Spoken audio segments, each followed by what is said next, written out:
Bonjour, bienvenue à notre émission radio du groupe de Manon.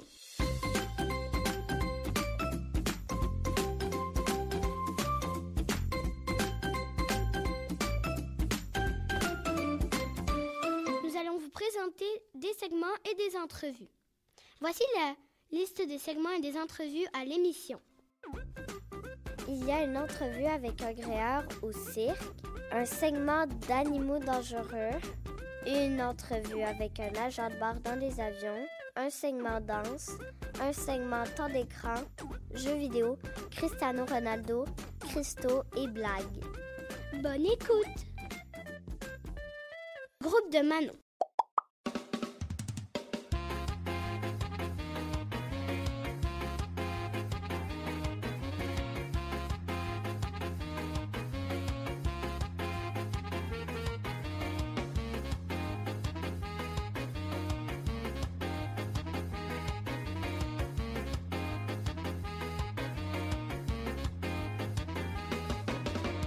Bonjour, je m'appelle Emma.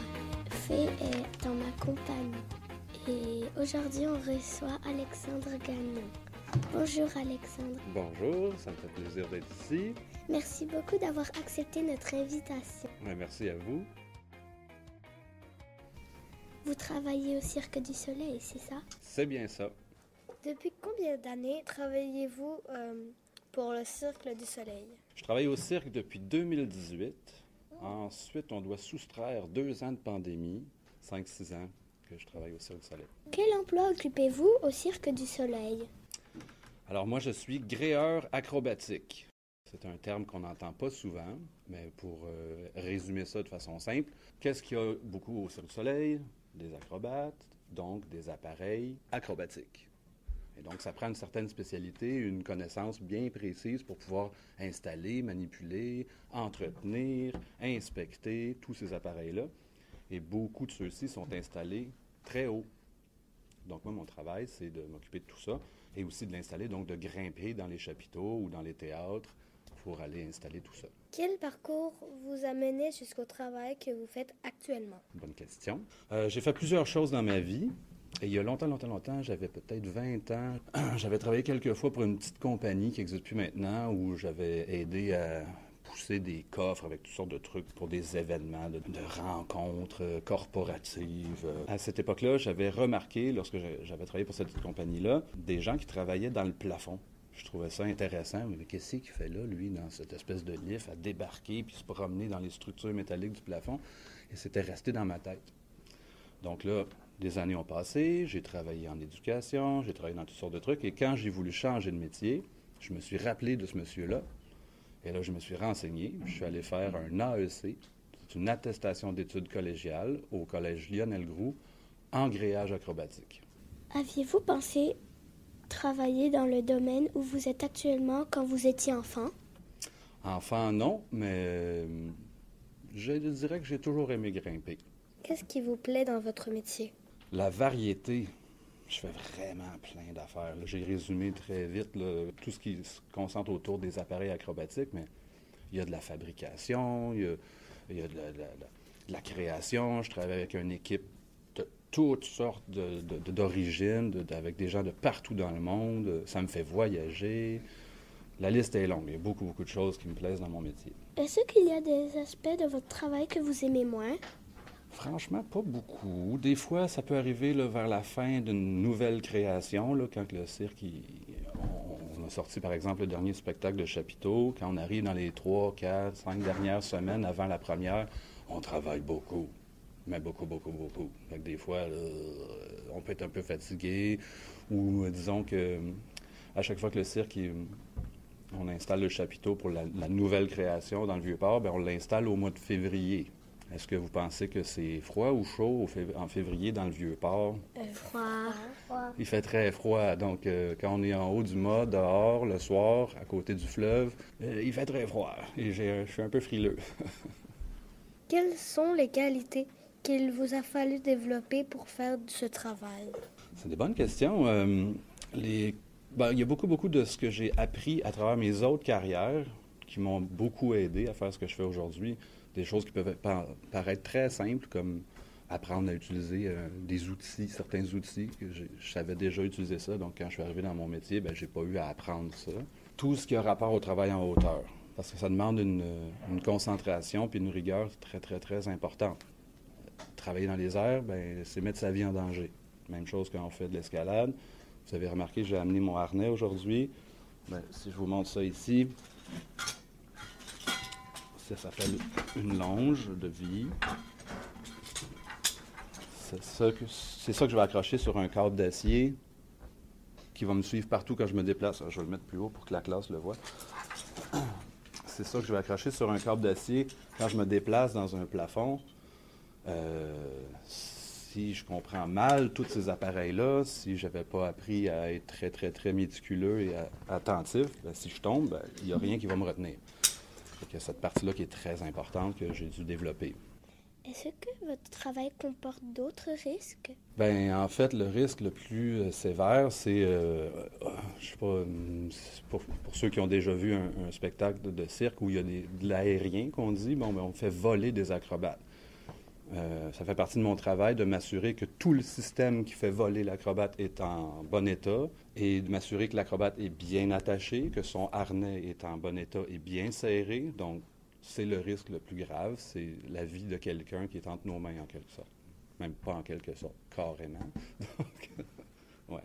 Quelle est l'importance de votre travail dans notre société? C'est quoi, j'ai envie de vous renvoyer la question. Y avez-vous pensé? Qu'est-ce qu'il y a d'important dans un cirque, où on pourrait dire le théâtre, le cinéma, la musique? Ben, voir des spectacles, donc ça nous... Qu'on aime le spectacle, qu'il soit beau. Ça nous fait vivre quoi, ça? De la joie. De la joie. La joie, c'est quoi? L'amusement. La joie, c'est Du plaisir. Des émotions. Ouais, ça nous fait vivre des émotions. Donc, ce sont le cirque, le théâtre, le cinéma, ce sont des arts, c'est de la culture. Donc, ça fait rêver, ça divertit les gens. C'est quelque chose qui fait évoluer puis qui définit aussi une société. Pensez-vous continuer ce travail longtemps? Oui, un bon bout encore. Parce que j'aime beaucoup ce que je fais et j'évolue bien là-dedans. Je ne sais pas si ce sera pas toujours pour la même compagnie ou peut-être même deux en même temps. Pour l'instant, je suis encore très bien. Je veux dire, si je pense juste à tous les nouveaux spectacles qu'on va faire cette année, j'en ai encore pour un bon bout à travailler là. Et quel autre travail auriez-vous aimé faire dans la vie? Ben, j'en fais déjà un autre, à temps perdu ou pour le plaisir ou pour aider des amis, la famille. Durant la pandémie, j'ai fait un autre cours. Ça s'appelle élagage. Non. C'est grimper dans les arbres pour aller les entretenir. Donc, aller couper des branches qui sont mortes ou pour aider l'arbre à mieux se développer. Ça, on revient à des questions un peu plus tôt. C'est quelque chose que j'avais déjà voulu faire beaucoup plus jeune. Puis finalement, j'ai fait pendant la pandémie, puis ça se complète très bien avec ce que je fais. Il y a des choses que je savais faire dans mon travail au Cirque du Soleil que j'ai pu amener dans mon travail d'élagueur et vice-versa. J'ai appris des nœuds que je fais sur des cordes en élagage que je fais maintenant au cirque. C'est super le fun. Est-ce que vous avez moins peur quand vous êtes en haut dans les arbres pour couper des branches plus haut? Les arbres, c'est très différent. Quand on grimpe dans un chapiteau, c'est une structure métallique. Le chapiteau, malgré tout, même si c'est très gros et très lourd, ça bouge. Hein, quand il vente ou tout ça, là, on le sent. Quand on est dans le mât, le mât bouge un petit peu. Puis encore plus, quand on marche sur le chapiteau, on dirait qu'on le sent respirer. Tandis qu'un arbre, c'est encore plus vivant. Hein, il y a certaines espèces que le bois est beaucoup plus dur, d'autres est beaucoup plus flexible. Donc, quand on se promène sur une branche, c'est une journée venteuse. Donc, la sensation est très différente. Les premières fois que j'ai grimpé dans les arbres, j'ai eu plus peur que quand j'ai grimpé dans un chapiteau ou quand j'ai marché dans un plafond. Mais j'ajouterais que la peur, c'est ton ami. Je l'ai toujours vu comme ça quand je travaille dans les airs. Parce que le pire ennemi de quelqu'un qui travaille dans les airs, on dit c'est la complaisance. C'est quand tu commences à être tellement à l'aise que tu ne regardes plus ce que tu fais. C'est comme si je traversais la rue les yeux fermés. Ben, c'est pas une bonne idée. Donc, je dois toujours garder cette petite crainte-là qui fait en sorte que je m'assure que ma longe est bien attachée, que mon nœud est bien fait et bien serré. Donc, c'est ça. Il y a des journées où on est un petit peu plus à l'aise, d'autres journées un petit peu moins. Puis c'est correct comme ça. Est-ce que votre travail peut être transformé par l'arrivée de l'intelligence artificielle? Pas vraiment. Au cirque, déjà, c'est quelque chose qu'on intègre, là, les nouvelles technologies. Il y a probablement quelques trucs qui sont faits par des humains qui un jour vont peut-être être tassés, mais mon métier va toujours être nécessaire. En tout cas, du moins, tant qu'il y a un chapiteau, il n'y a pas de robots qui peuvent installer ça. À moins qu'on invente un super gros, je sais pas trop. Tout est possible, j'imagine. C'était la dernière question du jour et merci beaucoup encore. Merci, ça m'a fait plaisir.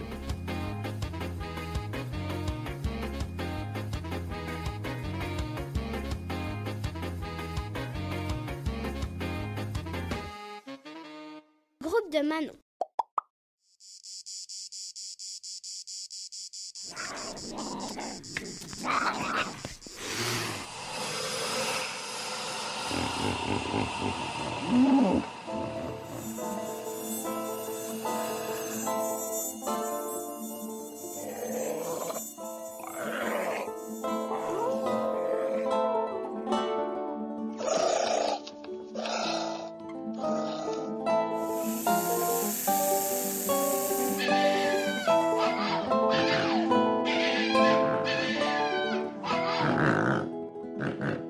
Bonjour, je m'appelle Aladji, je suis en compagnie d'Emma. Bonjour. Aujourd'hui, nous allons parler des animaux les plus dangereux. Emma, quels sont les animaux les plus dangereux au monde? Top 8. Le 8e. L'Axtra robustus. L'Axtra robustus est l'espèce d'araignée venimeuse le plus dangereuse pour l'humain. Endémique de Nouvelle-Galles du Sud en Australie, elle se rencontre facilement dans la banlieue de Sydney. Elle est autant plus menaçante qu'elle possède de puissantes chélicères capables de percer un ongle, un jean ou le cuir souple d'une chaussure. La morsure ne manquant alors pas de provoquer une forte douleur. Le 7e. C'est la pieuvre à anneaux bleus, très jolie céphalopode qui vit sur les côtes du sud-est de l'Australie. Elle ne dépasse pas les 15 cm pour un poids plume d'une 50aine de grammes. Sa couleur varie au gré de son environnement et de sa situation. Ainsi, des anneaux bleus phosphorescents apparaissent en cas de stress ou de menace pour prévenir l'ennemi de sa dangerosité. C'est pour ça qu'on l'appelle la pieuvre à anneaux bleus. Malgré sa petite taille, elle est capable de tuer un homme. Le 6e. Le crocodile, connu pour ses attaques silencieuses mais violentes, le crocodile représente une réelle menace pour l'être humain, surtout lorsqu'il vit à proximité des populations. Les espèces les plus dangereuses sont le crocodile du Nil et le crocodile marin, les plus grands crocodiles du monde. Ils disposent de mâchoires très tranchantes avec une force de morsure redoutable. Adagé, sais-tu faire la différence entre un crocodile et un alligator? Non. Eh bien, ce qui les différencie principalement, c'est la forme de leur crâne. Le crocodile possède un museau plus long et mince, en forme de V, à la différence de l'alligator et du caïman qui possèdent une mâchoire en forme de U. Le 5e. C'est l'hippopotame. Bien qu'il soit herbivore, l'hippopotame n'apprécie que moyennement l'intrusion de l'homme sur son territoire. Résultat, s'il juge une présence inopportune, il charge l'être humain avec ses grandes dents et peut le blesser gravement. La faute à son poids pouvant aller jusqu'à 3 tonnes. Quel est le 4e le plus dangereux au monde? Le 4e. Le scorpion rôdeur, une petite bestiole de couleur jaune, le Laerusquinquestriatus, vraiment difficile à prononcer, mesure entre 6 et 9 cm. Il peut se rencontrer en Égypte et au Soudan. Son venin se compose d'un puissant mélange de neurotoxines. Il est surtout efficace sur ses proies, insectes, araignées et vers de terre.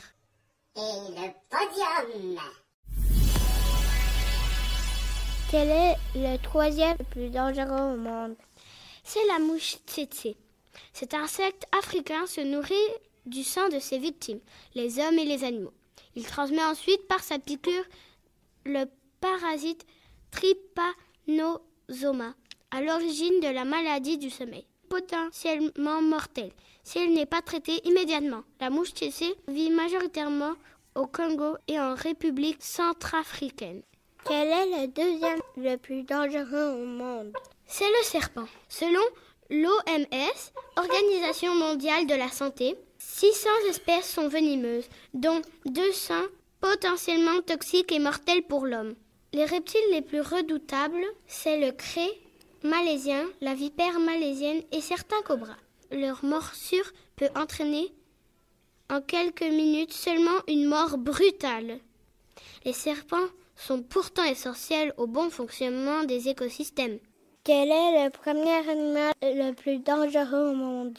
Ouf, tu ne vas pas me croire, mais c'est le moustique. Ah bon, pourquoi? Oh, le moustique est l'animal le plus mortel. À lui seul, le moustique provoque plus de 720 000 morts par an. Vos enfants peuvent se demander si le moustique est bien utile pour la planète. Expliquez-leur que cet insecte est l'aliment principal de nombreux animaux. Merci, Emma. De rien, Dadji.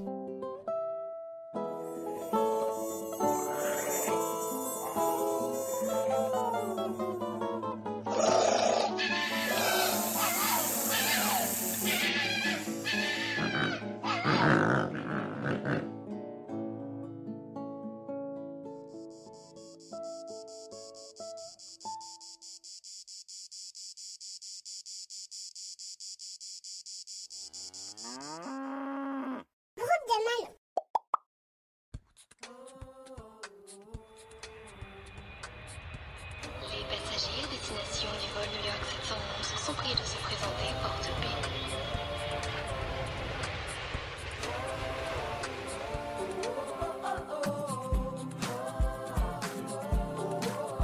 Bonjour, je m'appelle Lissandra et je suis en compagnie de Emma. Bonjour. Aujourd'hui, on reçoit Karine Bibo-Lessa. Nous allons vous poser des questions sur votre travail. Parfait, merci. Quel est le travail d'un agent de bord? Alors, comme agent de bord, on doit s'occuper de tout ce qui se passe en cabine. Les pilotes sont en avant dans l'avion et nous, on est avec les passagers. Donc, on va les accueillir, on va les diriger, on va les aider avec leurs bagages. On doit aussi s'assurer de la sécurité. En aviation, il y a beaucoup de règles à respecter, autant où ranger les bagages, d'avoir le siège droit, refermer la tablette. Donc, voilà, il y a une bonne partie de sécurité, puis une autre bonne partie aussi de service à la clientèle. Depuis combien de temps êtes-vous agent de bord? Dans mon cas, c'est un changement de carrière. Donc, c'est un rêve que j'avais depuis que j'étais toute jeune. Fait que ça va presque faire 1 an que je suis agent de bord. Pourquoi avez-vous choisi de travailler pour Air Canada? Dans le fond, pour moi, c'était le rêve d'être agent de bord. Fait que je regardais différentes compagnies. Air Canada, c'est quand même le plus gros transporteur au pays. Fait qu'il y avait des belles possibilités là, de vol. Au début, j'étais pour une autre compagnie, puis on allait dans le nord, au Nunavut. Donc, au mois de décembre, il faisait déjà 0. Fait que je me suis dit que j'aimais mieux aller dans les Caraïbes que moins 52 en hiver. Donc, voilà, fait que j'ai changé de compagnie d'aviation. Comment faites-vous pour ne pas tomber quand il y a de la turbulence dans l'avion? Oh là là. Donc, au départ, effectivement, je me tenais beaucoup après les bancs quand on circulait dans l'allée, parce que quand il y a des turbulences, il faut essayer de garder notre équilibre, donc de balancer d'une jambe à l'autre, puis je me tenais après les bancs ou après les rangements supérieurs. Mais je pense que c'est à l'usage, c'est comme dans chaque métier, on apprend en le faisant, on se pratique. Puis maintenant, je suis capable de servir un jus d'orange en turbulence sans faire de dégâts. Qu'est-ce que vous trouvez le plus difficile dans votre métier? Le plus difficile dans l'aviation, pour moi, en ce moment, c'est plus l'incontrôlable de l'horaire. T'sais, avec la météo, une tempête de verglas, finalement les vols sont retardés, annulés, tu te présentes à l'aéroport, finalement il y a un changement. Des fois, c'est un problème mécanique. L'autre jour, je faisais Québec-Toronto, on est arrivé pour atterrir, puis finalement, il n'y avait pas de visibilité. C'était un vol très tôt le matin, il y avait encore trop de brume, notre appareil ne pouvait pas atterrir. Fait qu'on dit, ben là, on est dérouté, on retourne à Montréal. Donc, c'est les choses qui sont hors de notre contrôle. Puis là, tous les passagers, ils étaient mécontents, il allait manquer une connexion. Donc, il faut apprendre à gérer à tout ça, trouver des solutions, rassurer les gens, être créatifs. Donc, ouais, c'est pas mal ça le plus gros défi que je vois. Quels sont les avantages à faire ce métier? Moi, j'adore ça, être avec les gens, j'adore voyager. Aussi, ce qui est le fun, c'est qu'il n'y a jamais de routine. On ne peut pas dire qu'on va faire la même chose. Chaque équipage aussi est différent. Et les destinations, une journée ou l'autre, ça ne se ressemble jamais. Donc, c'est quelque chose que j'aime. Toute l'ambiance à l'aéroport, moi, quand j'arrive là, puis je vois les gens qui partent en voyage, sont toujours heureux, il y a une effervescence, c'est le fun, être dans l'avion, pour moi, c'est comme si je partais en voyage à chaque fois. Fait que je sens pas que je suis en train de travailler. C'est ça, cette passion-là que j'ai pour le voyage que je vis à tous les jours. Quel pays avez-vous visité pour le travail jusqu'à présent? Pour le travail, Air Canada Rouge, on fait beaucoup de vols en Amérique. Donc, j'ai pas eu la chance encore d'aller en Europe pour le travail. Fait que j'ai fait beaucoup les maritimes, ensuite de ça aux États-Unis, plein de destinations. On va très souvent en Floride. J'ai fait aussi République dominicaine, Cuba. Donc, c'est toutes les destinations festives. Aviez-vous pensé travailler dans le domaine où vous êtes actuellement quand vous étiez enfant? Enfant, pas à votre âge, mais un petit peu plus vieille. Dans le fond, moi, j'ai toujours aimé les voyages, explorer, tout ça, découvrir des nouvelles choses. Fait qu'à 17 ans, j'avais découpé dans le journal une annonce de recrutement pour être agent de bord. Mais dans le temps, ça prenait 18, ça prend encore 18 ans, mais ça prenait 1,60 m. Donc, j'avais mis ça de côté. Puis, j'ai décidé de faire d'autres choses dans l'industrie du voyage. Puis, comme je dis, c'est un changement de carrière que j'ai décidé de revisiter un rêve de ma jeunesse. Est-ce que votre travail comporte des risques? C'est sûr qu'il y a des risques dans l'aviation. Les turbulences, on en a parlé tout à l'heure. D'habitude, les pilotes nous avertissent d'avance s'il y a celle de l'éviter, de trouver le niveau d'altitude où est-ce que ce serait le plus sécuritaire, où est-ce qu'il y aurait moins de turbulences, mais ça peut arriver quand même que ça nous prenne par surprise. Donc, si on est dans l'allée avec le chariot et tout ça, il y en a qui sont déjà tombés, qui ont revolé au plafond. Dans mon cas, je suis chanceuse, ça ne m'est jamais arrivé.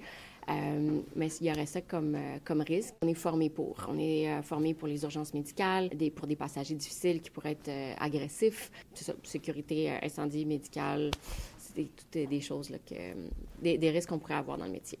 Pensez-vous continuer ce travail longtemps? Oui, c'est quelque chose que j'aime faire. Et pour moi, ça me donne aussi l'opportunité de voyager à travers le monde. Et j'ai le goût de pouvoir le faire aussi avec mes enfants, de leur faire découvrir le monde. Fait que oui, je vais continuer encore longtemps.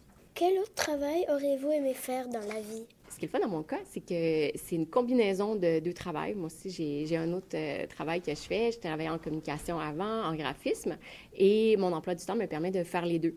Donc, je continue à faire du design graphique et d'être agent de bord. Fait que là, je ne pense pas que je pourrais en faire plus. Là. Deux, c'est assez à la fois. Merci, c'était la dernière question du jour. Puis merci à vous. Merci.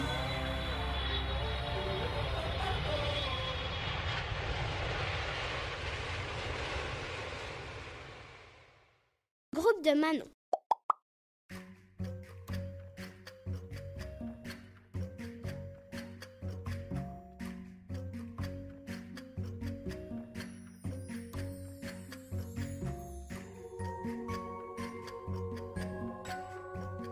Est-ce que vous connaissez des sortes de danses?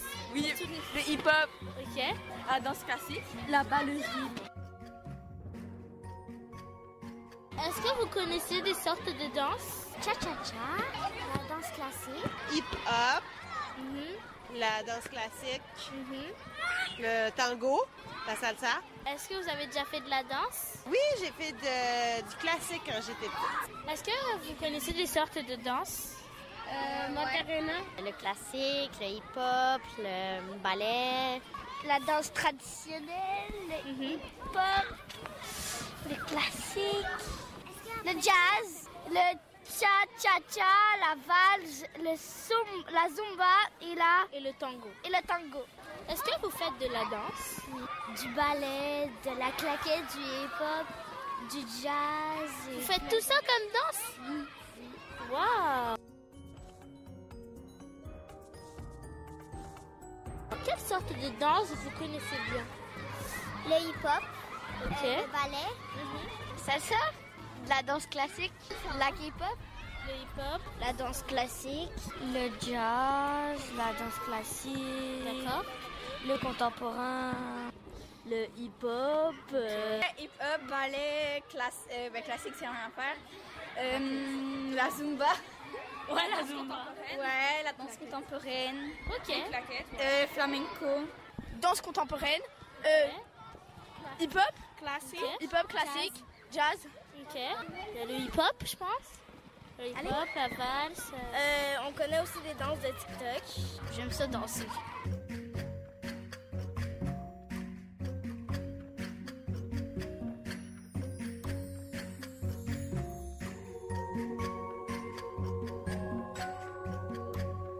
Bonjour, je m'appelle Fée. Je reçois Emma. Bonjour. Aujourd'hui, Emma va nous parler de la danse. C'est exact. Peux-tu me dire des danses de salon? J'en connais 4. Il y a la valse, le cha-cha-cha, le tango et la samba. La valse est l'un des styles de danse de salon le plus populaire au monde, connu pour sa grâce douce. C'est un style qui, malgré ce que l'on peut penser, n'est pas si facile à apprendre et à maîtriser. C'est un mélange de pas et de glisser. Imaginez-vous sur une patinoire. On va écouter la chanson pour danser la valse.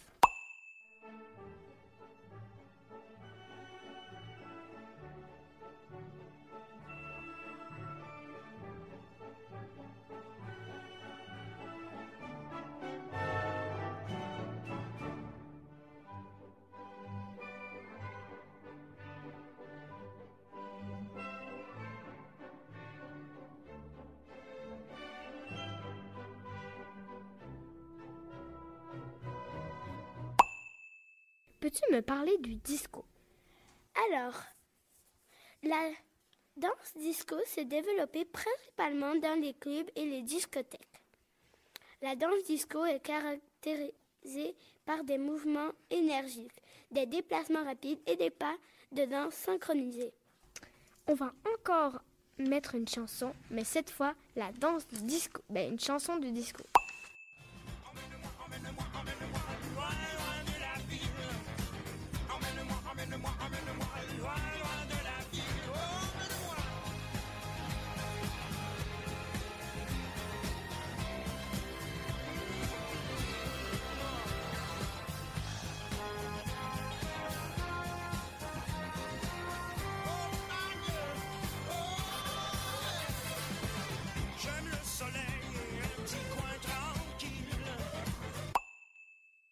Ça donne vraiment envie de danser. Je le sais. Emma, aimes-tu la danse?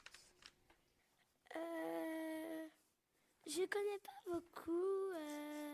Non, mais j'aimerais quand même apprendre quelques danses. Merci Emma.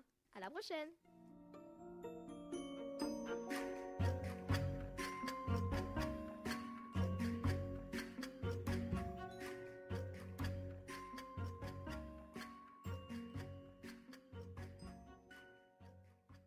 Groupe de Manon.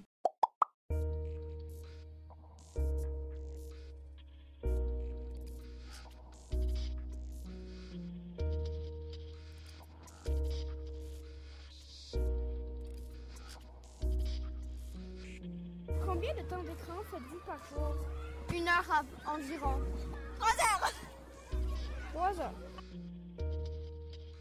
À peu près 30 minutes. J'en fais les matins de samedi et dimanche. Pendant combien d'heures? Je sais pas trop. Okay. Quel est votre temps d'écran préféré? La télé, la Wii et la tablette. Sur quel appareil? Je joue sur Switch. Parfait. Et sur iPhone. Okay. Quel est votre temps d'écran habituel? Toute la journée. Quel Snap. Quel est votre temps d'écran pendant la journée? 1 heure. Tous les jours? Juste le vendredi, le samedi, puis le dimanche. Mais chez mon père, j'ai le droit de jouer toute la journée. Vous jouez le plus souvent sur quelle plateforme? Sur Nintendo Switch. Parfait. 30 minutes sur la télé. Alors, quels sont les écrans que vous avez? On a un ordinateur, on a une télé et on a un iPad. Téléphone. On a des cellulaires, on a des tablettes et on a des télés. 3 ordi, 7 télé, un téléphone, une tablette. Vous avez le droit à combien d'heures sur vos appareils? 4 heures. Dimanche et samedi. Tous les jours, j'ai le droit des 2 heures. C'est quoi l'appareil que vous utilisez le plus? Nintendo Switch.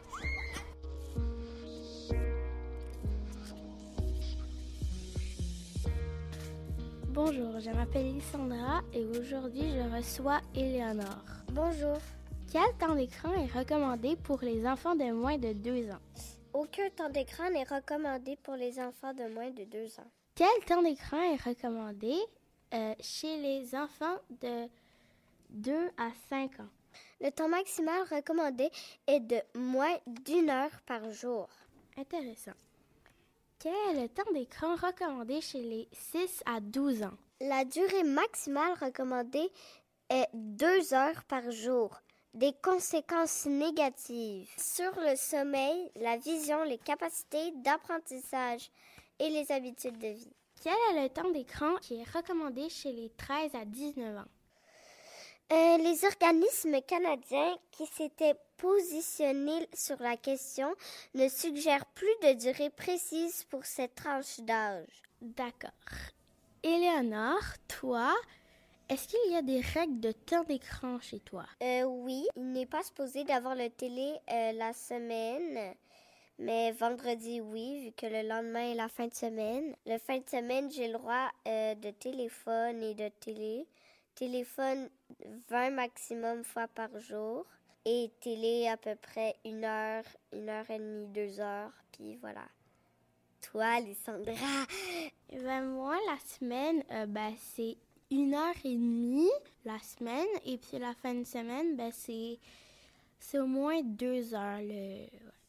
Merci, c'était tout pour aujourd'hui. Merci Éléonore. À la prochaine. À la prochaine.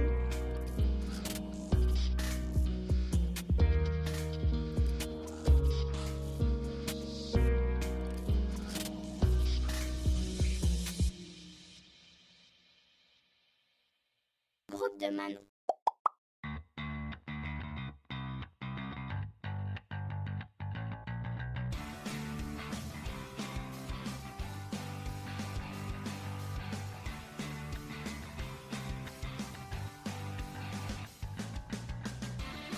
Quel est ton jeu préféré? FC24. J'adore ça, c'est mon jeu préféré. Parce qu'on peut marquer des buts. Roblox. J'aime beaucoup jouer en ligne. Fortnite. Fortnite Battle Pass. Fortnite. Mario Kart. Parce que je perds toujours. Minecraft. Parce que j'ai tué des zombies. Ok. Super Héros 2. Tu peux faire des quêtes. J'aime beaucoup Zelda. Tu joues à Zelda sur quelle console? La Switch. La Nintendo Switch. Quel jeu vidéo préférez-vous? Je préfère le Roblox. C'est quoi le but du jeu, Roblox? Dans le fond, il y a plein de jeux. Et on joue. Quelle console avez-vous? Xbox One. Et PS3. Fortnite. Mario quoi? Mario Bros. C'est quoi le but du jeu? C'est d'aller jusqu'à d'autres niveaux pour reprendre la princesse. Brawl Stars.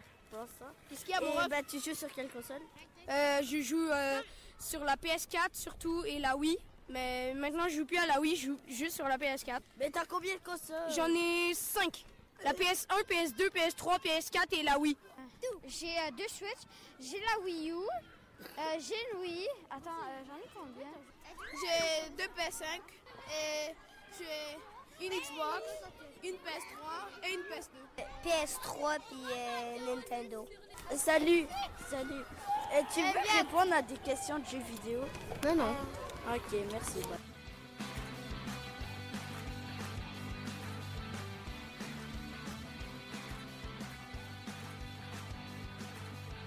Bonjour, je m'appelle Syrah. Je suis en compagnie de Viviane.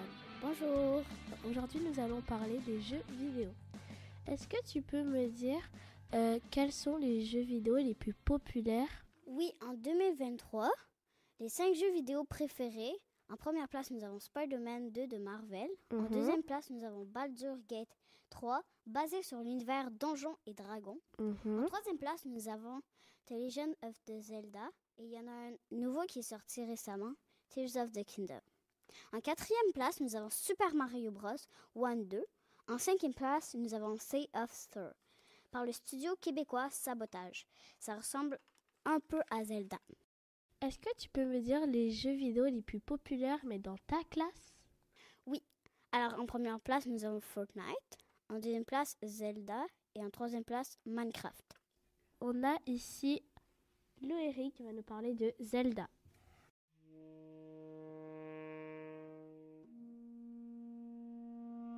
En fait, Zelda, c'est comme un jeu de survie. Il faut que tu te promènes, tu fasses des temples, que tu termines... Mais il n'y a pas de fin à ce jeu. En fait, alors, si tu bats le dernier boss, le jeu continue. Il continue.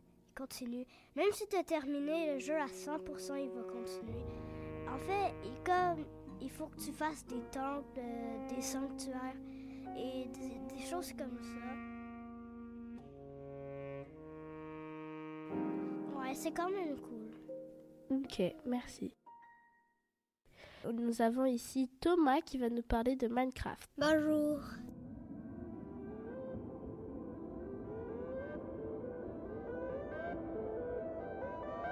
Tout d'abord, dans Minecraft, t'as pas des têtes rondes, t'as des têtes carrées.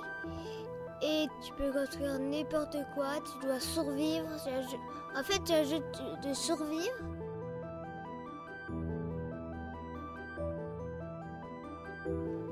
Tu peux terminer le jeu si tu fais tous les problèmes dans le jeu. Quand il y a plusieurs problèmes, il y a le gros dragon que tout le monde connaît bien. En fait, s'il y a des personnes qui ne le connaissent pas, je peux parler de ça. C'est un dragon assez fort, il peut voler. Et tout d'abord, tu dois aussi casser des cubes qui donnent des points de vie à chaque fois au dragon. Et tu dois le battre en cassant tout ça. Et tu dois le combattre jusqu'à la fin. Et aussi, il y a le mode créatif, que tu as beaucoup de points de vie, tu es invincible et tout ça. Et tu as le mode survie, que tu n'as rien, tu commences avec rien, juste des mains, ça, et tu détruis des affaires et tu peux faire ta maison comme ça. D'accord, merci. Et nous avons un spécialiste de Fortnite qui s'appelle Lucas. Bonjour. Bonjour. Fortnite, c'est un jeu de survie.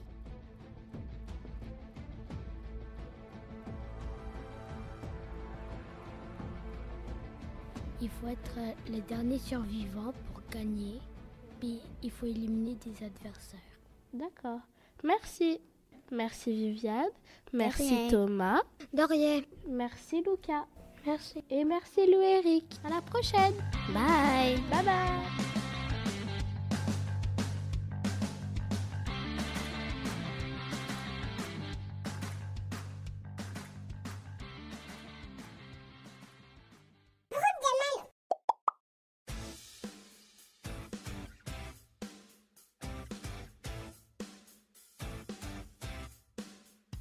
Oh, le regard. La concentration de Cristiano Ronaldo. C'est un triplé de Ronaldo. C'est fantastique. C'est fantastique. C'est incroyable. Incroyable. Les grands joueurs, c'est incroyable Cristiano Ronaldo. C'est pour ça qu'on aime le football. Mais quel joueur. Quel joueur. Bonjour, je m'appelle Victor et aujourd'hui je suis en compagnie de Jérémy et Charles. Bonjour. Bonjour.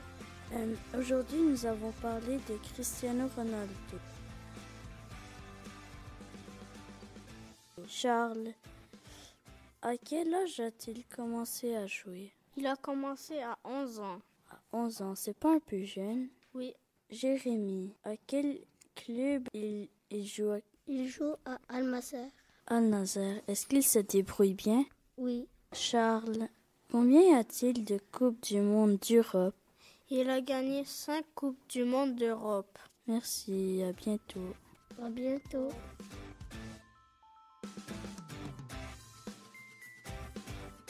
Aimez-vous Cristiano Ronaldo? Ouais. Comment vous l'avez connu? À l'école. Est-ce que vous connaissez d'autres joueurs? Oui. Qui? Messi, Neymar. Ben, je l'ai connu parce que par le soccer, en regardant des matchs de soccer à la télé. Est-ce que vous l'aimez comme joueur? J'aime pas forcément beaucoup le soccer, alors je n'ai pas forcément beaucoup d'intérêt pour lui. Mais je pense que c'est un bon joueur, apparemment, il est quand même réputé dans le milieu du soccer. Connaissez-vous d'autres joueurs? Oui, je connais d'autres joueurs de soccer. Je connais Zidane, je connais Messi. Connaissez-vous le joueur Cristiano Ronaldo? Oh, j'en entends parler. Moi, je ne le connais pas personnellement, mais les enfants en parlent beaucoup, oui. Alors, c'est comme ça que vous l'avez connu? Oui, je l'ai connu uniquement parce que j'en ai entendu parler. Parce que moi, je m'intéresse un peu moins au soccer. J'aime jouer au soccer, mais pas regarder le soccer. Connaissez-vous le joueur Cristiano Ronaldo? Oui. Est-ce que vous l'aimez comme joueur? Non. Est-ce que vous connaissez d'autres joueurs? Oui. Messi, ils sont plus gentils que Ronaldo. Le trouvez-vous bon comme joueur? Non. Pourquoi? Parce que je préfère Neymar puis les autres. Connaissez-vous le joueur Cristiano Ronaldo? Oui. Comment vous l'avez connu? Dans le foot. Est-ce que vous connaissez d'autres joueurs que Cristiano Ronaldo? Mbappé, Messi. Connaissez-vous le joueur Cristiano Ronaldo? Oui, à cause de ma soeur. L'aimez-vous? Non. Bonjour. Bonjour. Connaissez-vous le joueur Cristiano Ronaldo? Oui. Comment vous l'avez connu? Grâce au match que je regarde chez moi. Est-ce que vous l'aimez? Ouais, un peu. Pourquoi? Parce qu'il est bon comme joueur et entre Messi et Ronaldo, je préférerais Ronaldo. Comment vous l'avez connu? Parce qu'on n'arrête pas d'en parler à l'école. Bonjour. Bonjour. Connaissez-vous le joueur Cristiano Ronaldo? Non, pas vraiment. Vous aimez le soccer? Non, pas vraiment. Est-ce que vous êtes bon au soccer? Non, pas vraiment.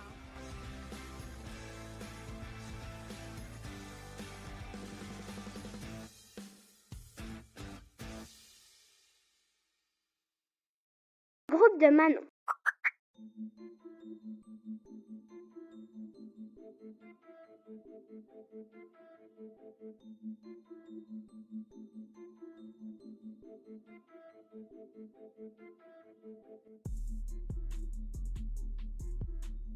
Est-ce que vous connaissez les cristaux?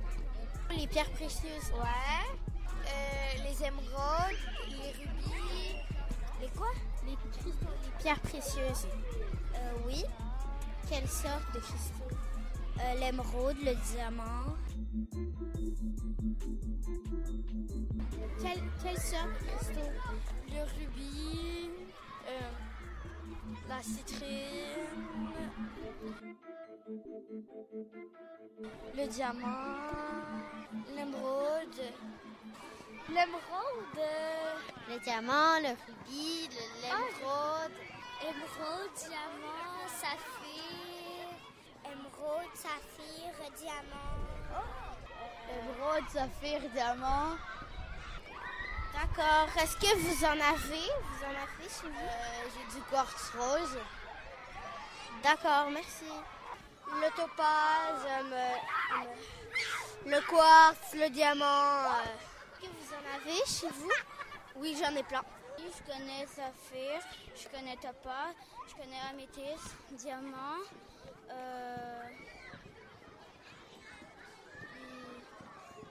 Émeraude. Est-ce que vous en avez chez vous? Oui, j'ai une améthyste. Une émeraude. Quartz. Le rubis. La garnotte. Ah non, c'est pas un cristaux. Je sais pas. Est-ce que vous en avez chez vous? Oui, ma fille, elle collectionne les petits cristaux qu'on reçoit dans des revues. des sortes de cristaux. Alors, tout ce que je connais, c'est le saphir, le rubis, le diamant. C'est ce qui me vient en tête. Peut-être l'améthyste, ouais. C'est ce que je connais comme cristaux. Est-ce que vous en avez chez vous? Non, j'ai pas de cristaux. Ma fille fait une petite collection de cristaux, mais pas moi. Ouais. D'accord, merci. Ça fait plaisir. Des pierres précieuses, ok, oui. Quelle sorte? Le jade, le rubis, le quartz. D'accord. Est-ce que vous en avez chez vous? Oui, quelques-unes.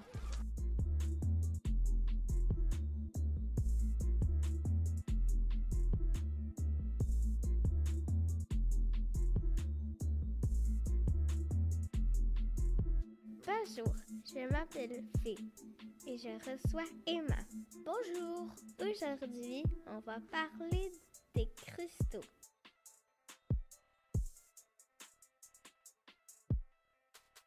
Et c'est quoi un cristaux? D'habitude on pense surtout à des pierres, mais en fait le sel est un cristaux, le sable est un cristaux, la neige sont des cristaux. Les mines de crayon sont des cristaux. Quelle est la pierre la plus belle, la pierre précieuse la plus belle du monde? Ça dépend, mais c'est l'émeraude, la pierre de la sagesse et de la prospérité. Avec le rubis et le saphir, elle constitue ce que l'on appelle les bitues, les pierres précieuses de couleurs les plus belles. Quelle est la pierre semi-précieuse la plus rare? C'est la jadite, la plus rare de la famille des jades. Quelle est la pierre précieuse la plus rare du monde? C'est la kyatite. C'est difficile à prononcer. C'est un cristal de couleur orangée. Et il n'y a qu'un seul exemplaire trouvé au Myanmar. Il est exposé au musée de Los Angeles. Quelle est la différence entre un diamant rouge et un rubis? Les diamants rouges brillent beaucoup plus que les rubis. Quelle couleur le rubis peut prendre? Le rubis peut prendre plusieurs teintes. Rouge, rose, violet ou même orange. Quel est le prix d'un rubis? Le prix d'un rubis varie de $100 par carat à plusieurs millions. Waouh, ça c'est cher. Je sais. Et tu sais, au Myanmar, on trouve le plus de rubis. Est-ce que les pierres ont des significations? Le grenat permet l'autonomie, le jade calme, la charoïde protège des influences extérieures et la labradorite épaisse aussi. Mais tout ça, ce sont des croyances, donc peut-être qu'en fait, ça ne marche pas vraiment. Je crois que c'est terminé. Merci Emma et de toutes ces informations. Merci à toi.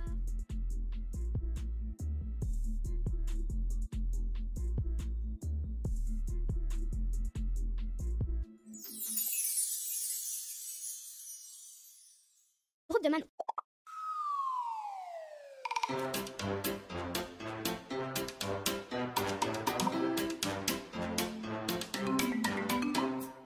C'est l'histoire de deux patates qui traversent la rue. L'une d'elles se fait écraser. L'autre dit « Oh, purée !»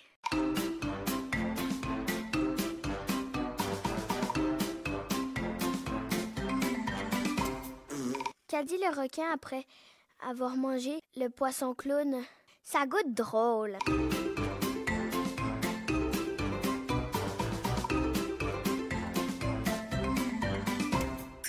Où va Messi quand il se blesse? À la pharmacie.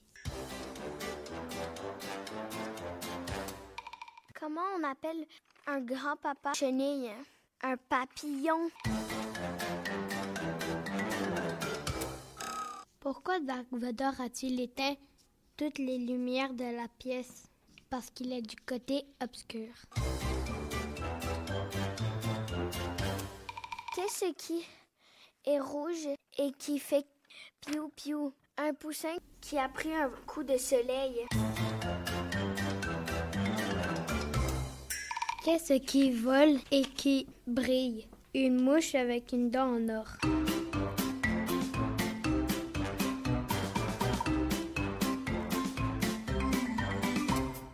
Merci de nous avoir écoutés. Au revoir.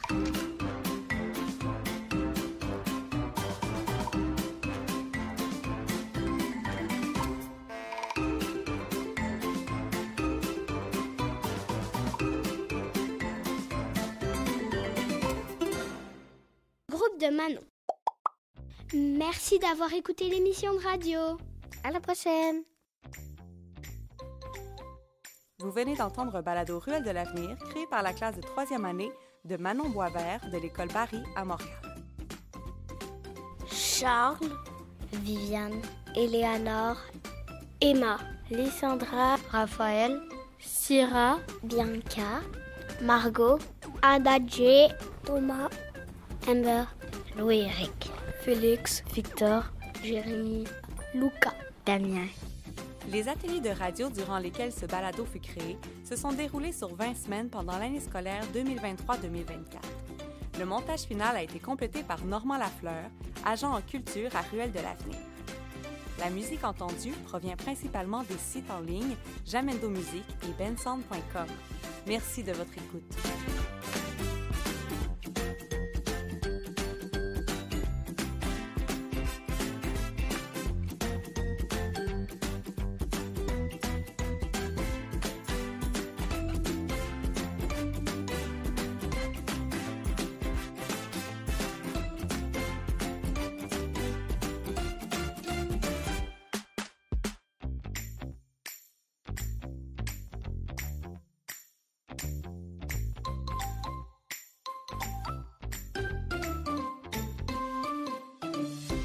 J'essaie d'éteindre le